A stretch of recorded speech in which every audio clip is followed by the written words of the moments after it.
북한의 핵무기나 미사일 공격 징후가 포착되면 우리 군이 먼저 북한을 타격할 수 있다는 국방 개념이 도입됩니다.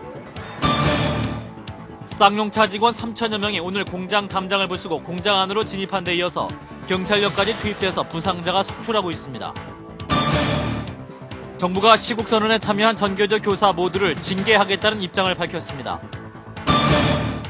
내일부터 전기와 가스 요금이 평균 3.9%와 7.9%씩 각각 인상됩니다. 이상은 이 시간 주요 뉴스입니다.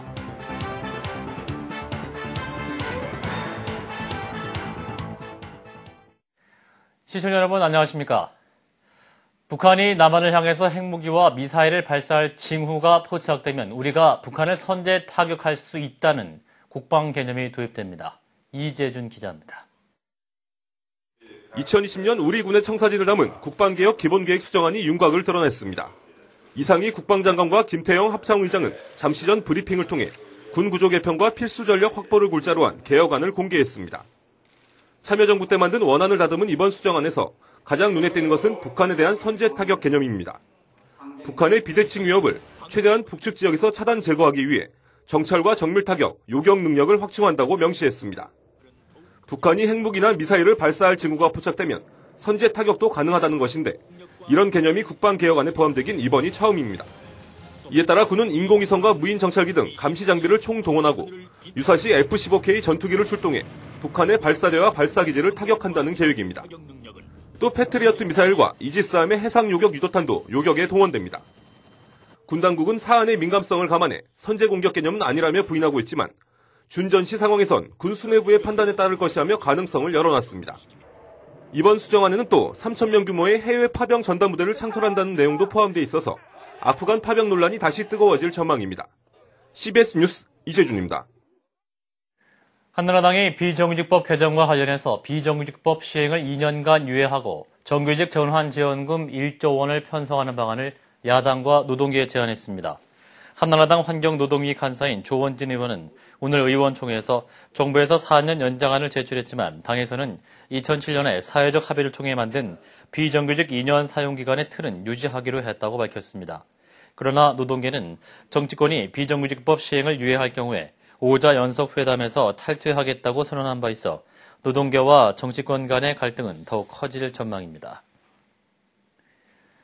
국회 미디어발전국민위원회 야당 측 추천위원들은 신문과 대기업 등의 방송 소유 규제 완화를 무기한 유보하는 것을 주 내용으로 하는 국민보고서를 확정했습니다.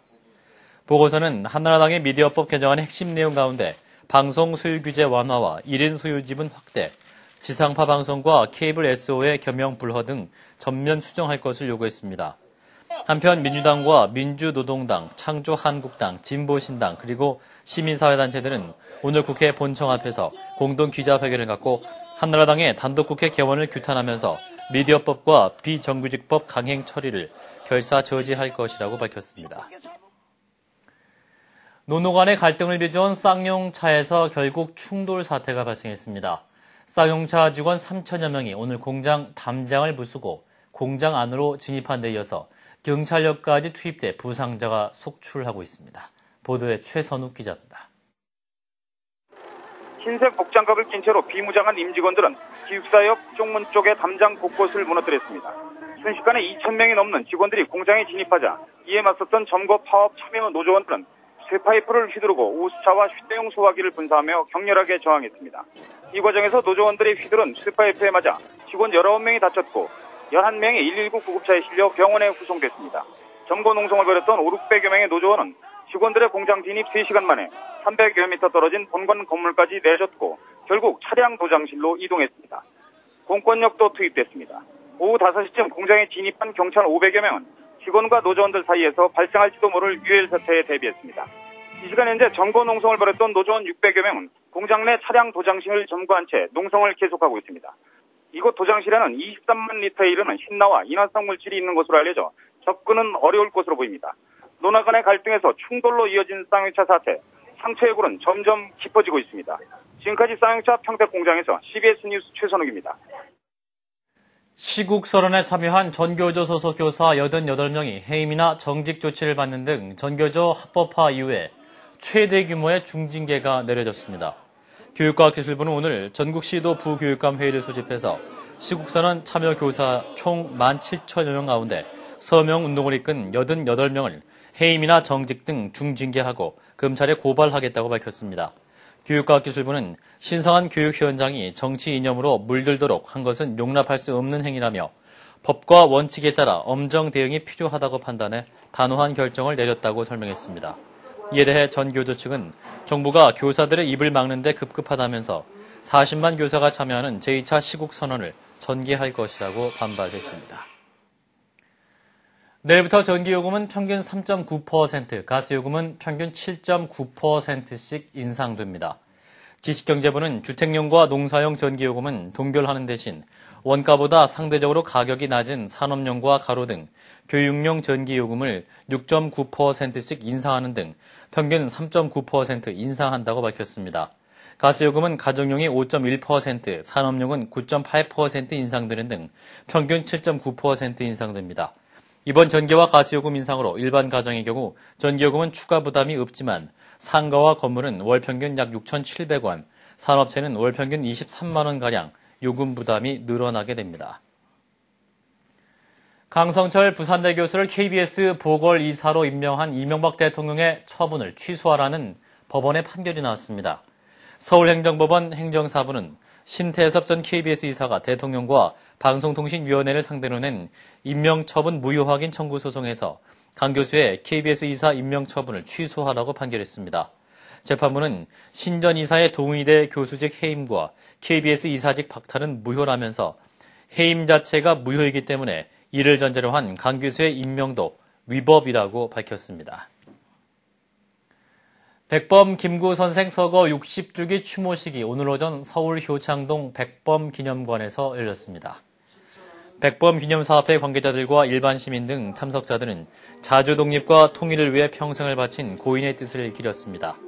이명박 대통령은 강윤구 사회정책 수석이 대신 읽은 추모사에서 백범 선생의 뜻을 이어받아 국민화합과 민족 통일의 길을 깊이 생각하고 실천하는 계기가 되기를 바란다고 밝혔습니다. 이어서 볼만한 영화 두 편을 소개합니다. 여자 중학생들이 역도를 통해서 꿈을 이뤄가는 감동 실화인 킹콩을 들다와 한 시골 마을에 느닷없이 교황이 방문해서 벌어지는 에피소드를 그린 영화 아빠의 화장실을 소개합니다. 김윤주 아나운서입니다. 시골 여자중학교 역도부에 88올림픽에서 동메달까지 땄던 살 코치가 내려옵니다. 부상으로 운동을 그만뒀지만 역도에는 이골이 난 코치 이지봉. 그가 여중생들의 순수한 열정에 감동합니다. 오갈 데 없는 아이들을 위해서 합숙소를 만들고 훈련에 돌입하는데요. 맨 땅에서 대나무봉으로 처음 시작한 훈련. 외모도 개성도 제각각인 시골 아이들의 꿈은 모두 올림픽에서 금메달을 따는 겁니다. 실제 2000년 전국체전 역도 금메달을 휩쓸었던 여중생들의 감동 실화. 아이들의 꿈은 어디까지 이뤄질까요? 우루과이와 브라질 사이의 국경마을 멜로에 교황이 방문한다는 소식이 전해집니다. 관광객이 많이 올 것이라는 생각에 모든 마을 주민과 가난한 가장인 베토의 마음도 부풀어 오릅니다. 그의 직업은 자전거를 타고 국경을 넘나들며 밀수를 하는 건데요. 그러나 교황 방문으로 수만 명의 사람들이 몰려오면 유료 화장실을 지어서 한몫 챙기겠다는 사업 아이디어를 짜냅니다. 방송 리포터가 되겠다는 그의 딸 실비아도 가난한 일상에서의 탈출을 고대하죠. 아내의 밀린 전기세와 딸의 학비, 지긋지긋한 밀수입이 과연 유료 화장실이라는 대박 사업으로 해결이 될까요? CBS 뉴스 김윤주입니다.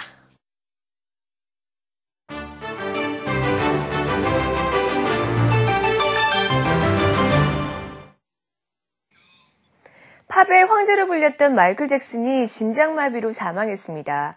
잭슨의 사망 소식이 알려지면서 그가 도착한 병원과 또 그의 집 앞은 순식간에 수많은 사람들이 몰렸는데요. 갑작스런 사망 소식에 전 세계가 충격에 빠졌습니다. 잭슨이 혼수 상태로 도착했던 로스앤젤레스의 병원 앞으로 한번 가봅니다. 미국의 팝 황제 마이클 잭슨이 사망했다고 로스앤젤레스 검시관이 공식 확인했고 혼수 상태로 병원에 도착해 의사들에 의해서 사망 판정을 받았다고 밝혔습니다. 잭슨의 사망 소식이 전 세계적으로 퍼지면서 사람들은 믿을 수 없다는 반응을 보이고 있습니다. Nobody really knows for sure, and every website says something different. I just want someone from inside there to come outside and tell us the truth. I mean, he's a great icon. I'm sure everyone can agree on that he'll be greatly missed, and I'm sure everyone is mourning like I.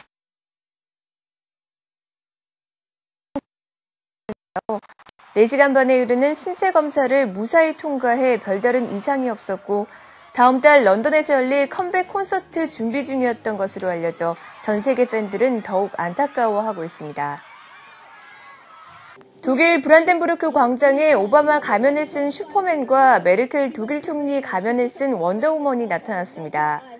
오바마와 메르켈의 가슴에는 지구온도 상승을 1.5도로 제한하자는 표어가 붙었습니다. 독일 메르켈 총리가 오바마와 회담을 갖기 위해 워싱턴 방문을 앞두고 환경단체들은 두 사람이 지구온난화 방지에 앞장서길 촉구하고 있습니다.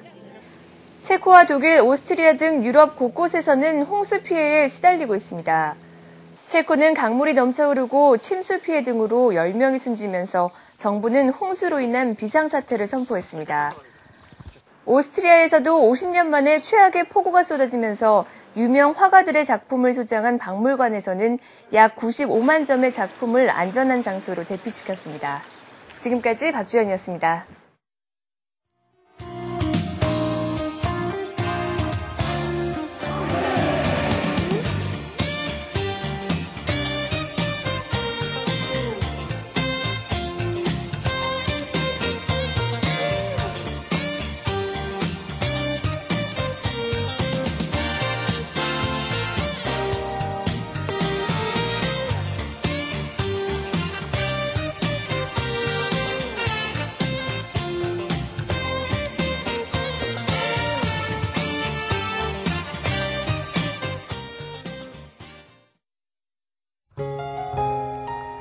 날씨입니다. 내일 중부지방은 막다가 점차 흐리겠고 남부지방은 북상하는 장마전선의 영향으로 비가 오겠습니다.